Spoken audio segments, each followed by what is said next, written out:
Welcome back in, everybody. Golf Talk Radio with Mike and Billy on the Golf Talk Radio Network, sponsored by Health IQ. Check out healthiq.com/golf talk. Also, the Paso Robles Golf Club, located in the heart of wine country, PasoRoblesGolfClub.com. 805-238-4722 for tee times. Dinner also is served 5 nights a week.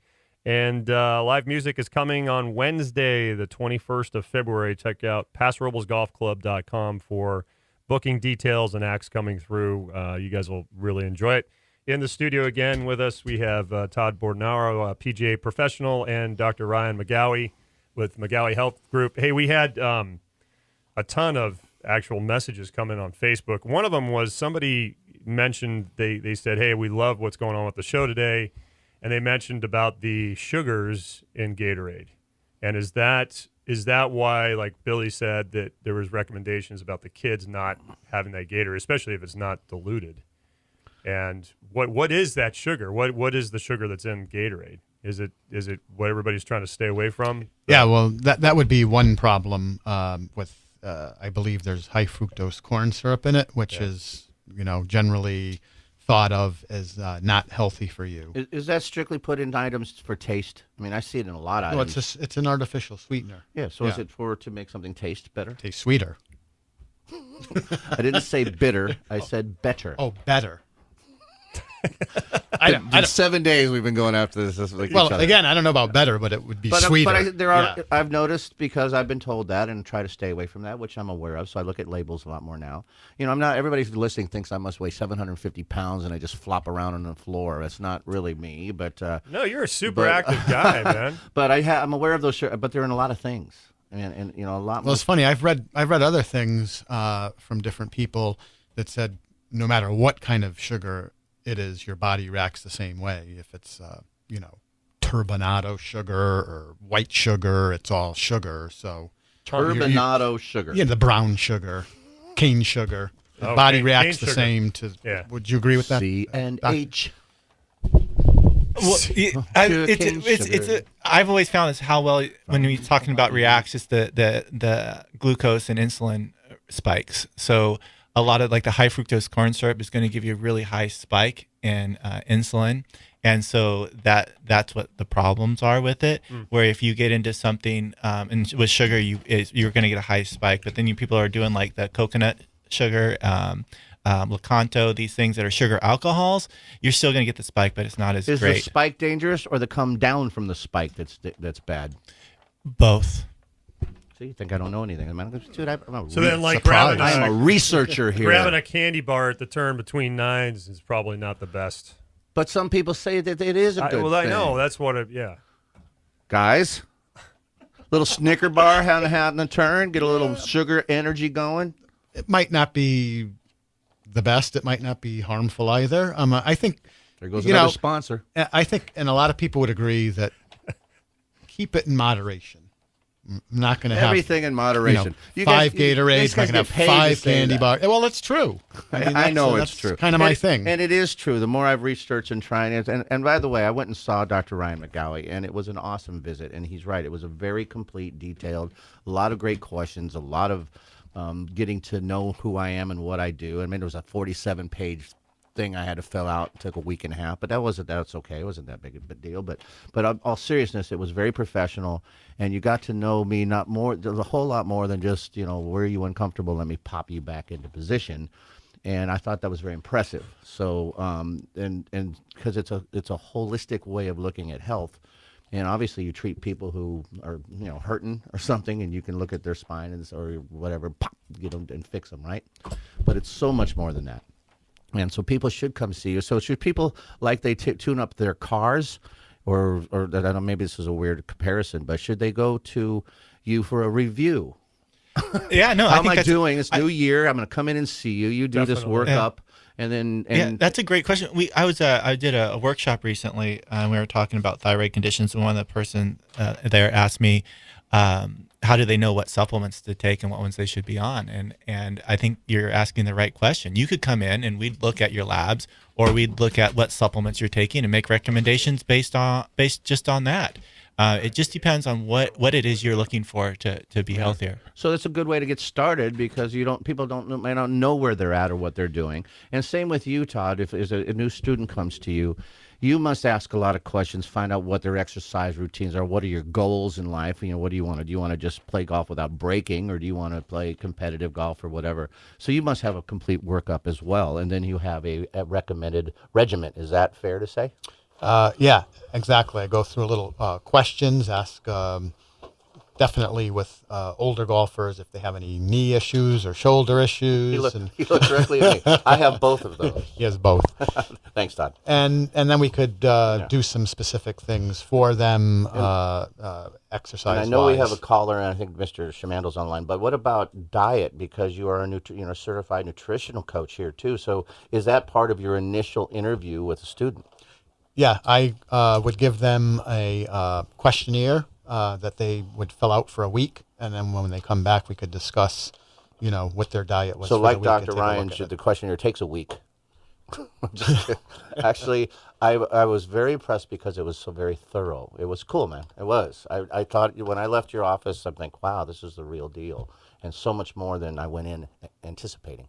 Yeah. Good. Well, because you, I had some insight from you, but Yeah. very cool guy, very cool office, nice people in there. Go visit this man. Who do we got?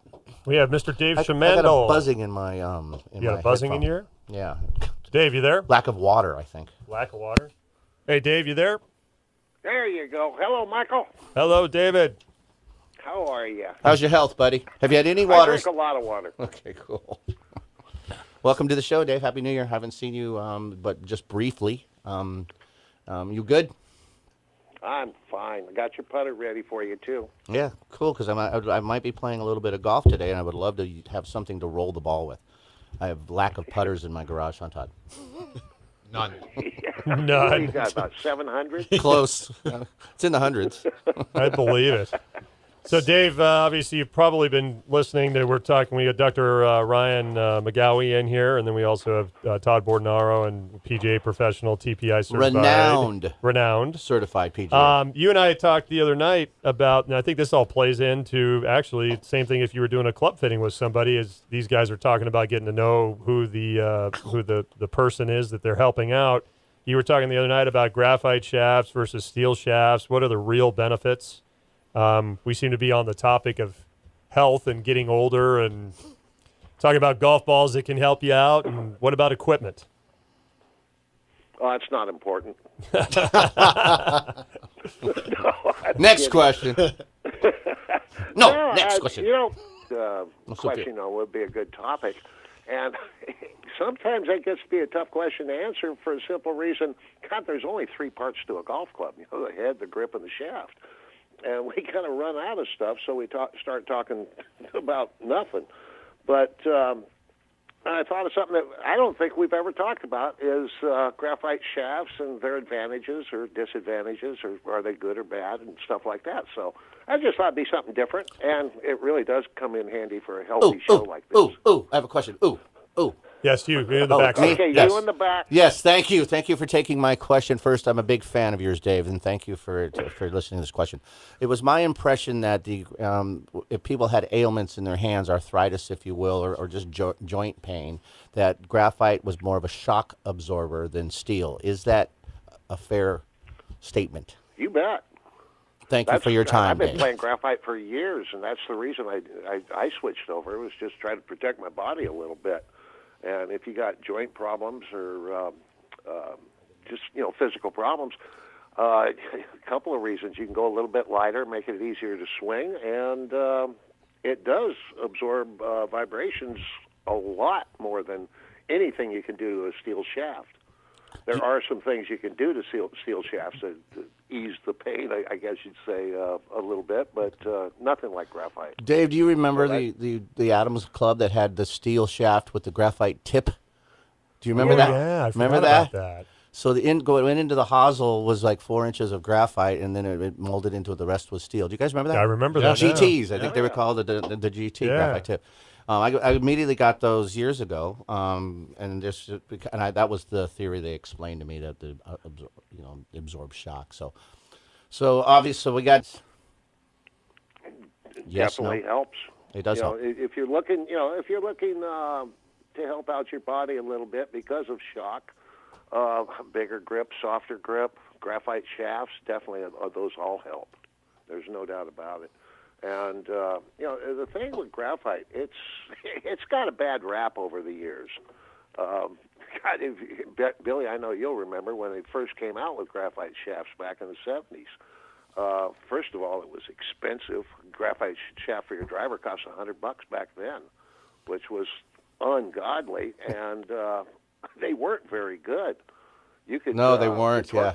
No, they were horrible. And they didn't kick torque at the value right on them. places, and they splintered. It was really, it was just really kind of a. But You the could idea grab was the brilliant. head. Yeah, you grab the head with one hand and the shaft with the other and twist, and you could get about a third of the way, Right. 360. So you could get like 120-degree twist in the shaft with torque. And they would snap on the rubber And, mats. Remember, they would snap at the hosel on the rubber mats all the time. I told people, do not get Yeah. this off a rubber mat. Wow. Exactly. Mats, yeah. So graphite's come a long way. Oh, Oh, God. Well, I think it's, one way to look at it is see the big boys on tour. Right. Even they're starting to go to it. I was just going to ask that. I mean, especially is in the it, drivers, there's man, kind of almost the everyone. Find a steel shafted driver player. Yeah, try to find one with a steel shafted That's driver. true. Well, I got one Tiger right did here. for a while. Yeah, But it's a wood too. yeah. It's But Rick got an Beam insert. won the PGA, 2001, 2002, something like that, using graphite shafted irons, and that's about all they did up until maybe the last 7-8 years. And then Matt Kuchar used it, Boo Weekley, Snedeker. There's a lot of guys on tour starting to use graphite. I think because- Montgomery was one of the first ones too. And everybody's like, "What is that?" He did. Yeah. I forgot about Montgomery. Yeah. Ryan Moore's using it. There's quite a few. And the reason is it's so much easier for the manufacturers. It's so much easier to manipulate the shaft, to make it do what you want it to do. Things you can't do with steel. Are they? And, Do they still get a bad rap, expensive wise? I mean, you're paying for what you get, obviously. So if they're better equipment and better, does it reflect in the price? Yeah, it's getting better. There are graphite shafts out there that are $60 a shaft, and then you start reshafting and you're looking at almost $100 a club to have your irons reshafted, which is very expensive. But you can get good shafts. I mean, very decent shafts for $35, $40. Well, I'm not trying to And downsell it, Dave. You I'm take a not. look at steel shafts nowadays. The KBS and Nippons and some of the higher end True Tempers. They're going for that much. They're $36. Well, I'm not trying to downsell them at all. I think that you get what you pay for, and if you want quality, you pay for it. I mean, I believe in it. So I just think it does a benefit match the price, and I personally think it does. So especially overall weight. Metals. They try to make lighter metal, and I don't know how well that worked. Dave, you would know more than I would, but the weight is huge. They're lighter clubs. You can swing them faster, right? Is that right, Dave? If they fit you, yeah. Some people swing faster with heavier clubs. It depends what your transition's like. I And guess your 'cause swing I'm getting older. characteristics, and that's a different show altogether. But, graphite comes in, I've got iron shafts as low as 40 grams. Wow, that's pretty next light. to That's how much water I need to drink right now. I think they got a little more. But they got them up to 125-gram shafts, which is a standard, steel shaft. Also, the torque I talked about a little bit ago, the torque ratings are down so low. I love it when people say, I need a low torque shaft.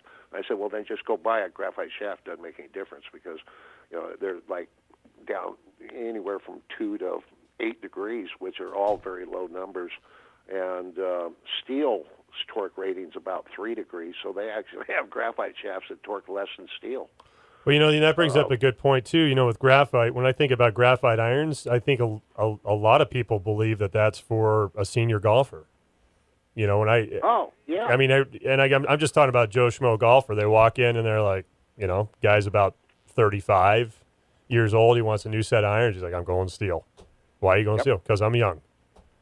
Why? What about have you ever thought about graphite? Nope, going steel. I'm not old enough to have graphite. Graphite's for old guys. You're exactly right. Old guys, women, and juniors. Yeah. And they talk about juniors and they say they'll graduate to steel someday. Exactly. It really has to be true.